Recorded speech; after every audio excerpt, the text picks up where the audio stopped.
दोस्तों, इस कहानी की शुरुआत में हम ऊंची चट्टानों के बीच में एक लड़की ल्यूसी और उसके बॉयफ्रेंड बेन को देख पाते हैं, जो उन ऊंची चट्टानों पर चढ़ने की कोशिश कर रहे होते हैं। इनको किसी भी कीमत पर ऊपर चढ़ना होगा।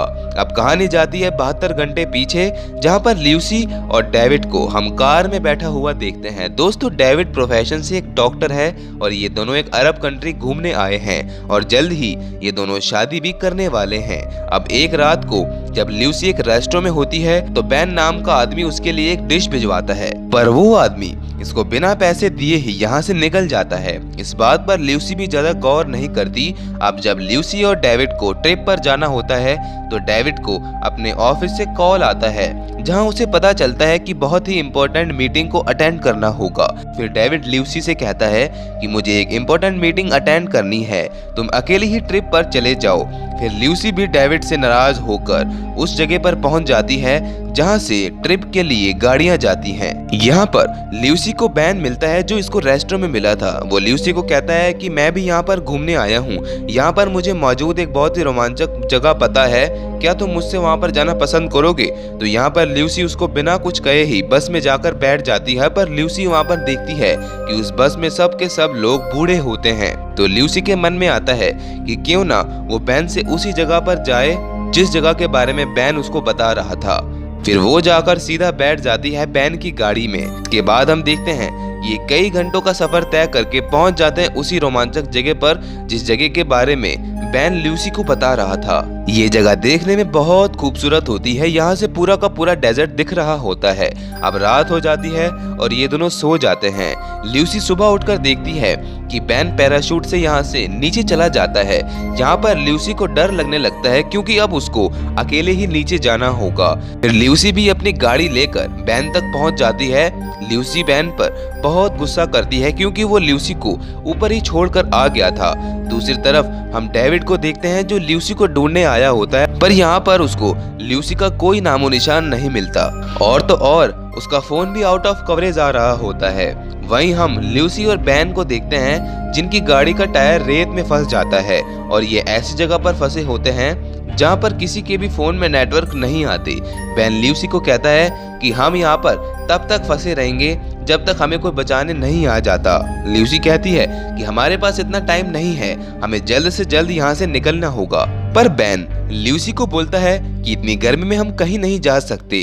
तो ल्यूसी गुस्से में आ जाती है और वो यहाँ से अपना बैग उठाकर निकल जाती है। थोड़ा आगे जाने के बाद वो अपना सारा का सारा पीने का पानी खत्म कर देती है। अब इसके पास वापस लौटने के अलावा और कोई चारा नहीं है। फिर आखिरकार वो वापस बेन के पास आ जाती है। अब शाम हो जाती है और ये दोनों यहाँ से निकलने की तैयारी करने लगते हैं। ल्यूसी यहाँ पर एक मैप छोड़ जाती है ताकि अगर कोई यहाँ पर आए तो वो समझ जाए कि ये लोग किस तरफ गए हैं। दूसरी तरफ हम डेविड को देखते हैं, जो एक पुलिसमैन के सामने बैठा होता है और उनको कहता है कि मेरी वाइफ ल्यूसी कई दिनों से कहीं लापता है, प्लीज तुम मुझे उसे ढूंढने में मदद करो। तो वो पुलिसमैन बोलता है कि चलो, जितनी कोशिश मेरे से होगी मैं करूंगा। इसके बाद हम देखते हैं कि ल्यूसी और बेन, जो कहीं ना कहीं एक जैसे हैं, जब भी वो एक दूसरों को पसंद करते हैं। अब दोस्तों, चलते ही चलते यहाँ पर रेगिस्तान का तूफान आ जाता है, जिस वजह से इनको ये रात वहीं गुजारनी पड़ती है। अब सुबह जब ये उठकर देखते हैं तो इनको पता चलता है कि ये रेत की चादर में ही सोए हुए हैं। ल्यूसी सुबह उठकर ये देखती है कि दूर एक रोड है जिसमें गाड़ियां चल रही हैं। ये देखकर वो बहुत खुश होती है और बेन को बताती है कि हम पहुंच गए। इसके बाद जब ये वहां तक चल कर जाते हैं तो ये देखते हैं कि इनके बीच में और रोड के बीच में बहुत बड़ी खाई होती है, जिसे पार करना पूरी तरह से नामुमकिन है। दूसरी तरफ हम डेविड को देखते हैं, जो एक आदमी तक पहुंच जाता है और तो और उस आदमी को ये भी पता होता है कि ल्यूसी और बेन कहाँ हैं। पर वो आदमी खुद डेविड के साथ नहीं जाता, वो अपने 2 आदमियों को डेविड के साथ भेजता है। पर हम ल्यूसी और बेन को देखते हैं, जो इस खाई के साइड में चलना शुरू कर देते हैं ताकि कहीं जाकर ये खाई खत्म हो तो ये इनको पार कर सके। पर बहुत दूर जाकर भी वो खाई खत्म नहीं होती, जिस वजह से ये बहुत थक जाते हैं। और तो और इनके पास जितना खाना पीना होता है वो सब कुछ खत्म हो गया होता है। अब हम देखते हैं कि बैन इस खाई को पैराशूट की मदद से पार करने की कोशिश करता है, पर ल्यूसी उसको ऐसा करने से मना करती है और कहती है कि ऐसे में तुम्हारी जान भी जा सकती है। इसके बाद ल्यूसी तय करती है कि हम इस खाई के नीचे जाकर फिर ऊपर चढ़कर इस खाई को पार करेंगे, और ये करते भी ऐसे ही हैं। ये दोनों उस चट्टान पर चढ़ना शुरू कर देते हैं। दोस्तों, ये वही सीन होता है जहां से इस मूवी की शुरुआत हुई थी। अब जब ल्यूसी उस चट्टान पर चढ़ रही होती है तो ल्यूसी का पैर स्लिप हो जाता है और वो वहीं लटक जाती है। बैन उसको बचाने की बहुत कोशिश करता है, पर उसका पैर भी स्लिप हो जाता है, जिसमें वो चट्टान से नीचे गिर जाता है। और तो और ल्यूसी भी नीचे गिर जाती है। अब ल्यूसी को जब होश आता है तो वो देखती है कि बैन बहुत घायल होता है, अब वो चल नहीं सकता।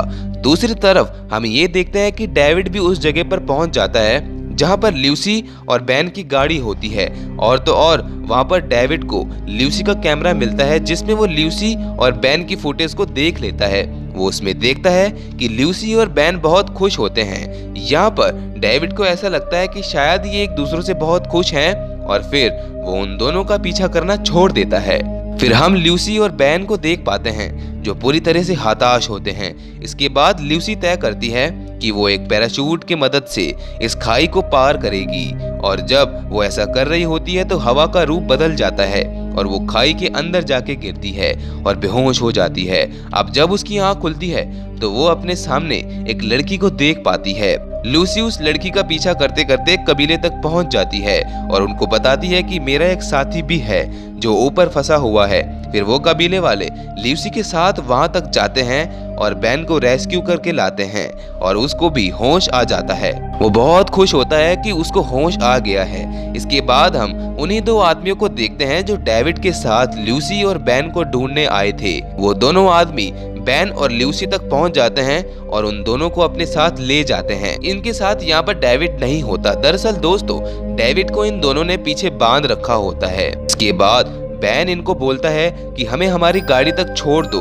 फिर ये आदमी बैन और लूसी को उनकी गाड़ी तक छोड़ देते हैं, पर तभी ये देखते हैं कि वहाँ पर क्रिमिनल्स यानी आदमियों को खरीदने वाले व्यापारी आते हैं। वो व्यापारी बैन और डेविड को 20-20 हजार डॉलर में खरीद लेते हैं।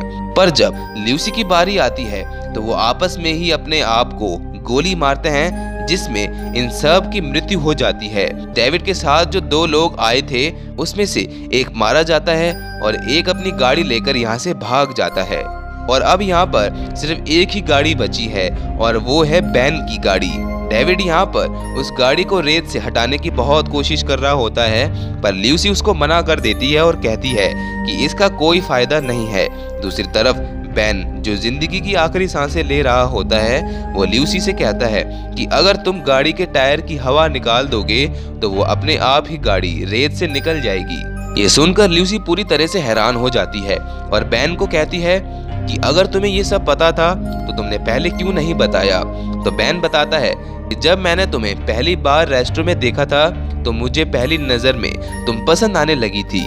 मैं तुमसे बहुत ज्यादा टाइम बिताना चाहता था, इसलिए मैंने तुम्हें कुछ नहीं बताया। इसके बाद ये सब के सब अपनी गाड़ी लेकर यहाँ से निकल जाते हैं। रास्ते में लूसी अपनी उंगली से रिंग उतारकर डेविड को वापस कर देती है, क्योंकि जो वक्त लूसी ने बैन से गुजारा ऐसा वक्त डेविड ने लूसी को कभी दिया ही नहीं।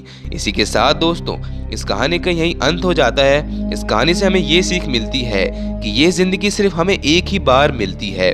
जिसे आप पसंद करते हो आपको अपना लाइफ पार्टनर उसे ही बनाना चाहिए। इसी के साथ इस मूवी का अंत हो जाता है। इस मूवी में सिर्फ इतना ही। मिलते हैं नेक्स्ट वीडियो में। उम्मीद करता हूँ कि आपको ये वीडियो पसंद आई होगी।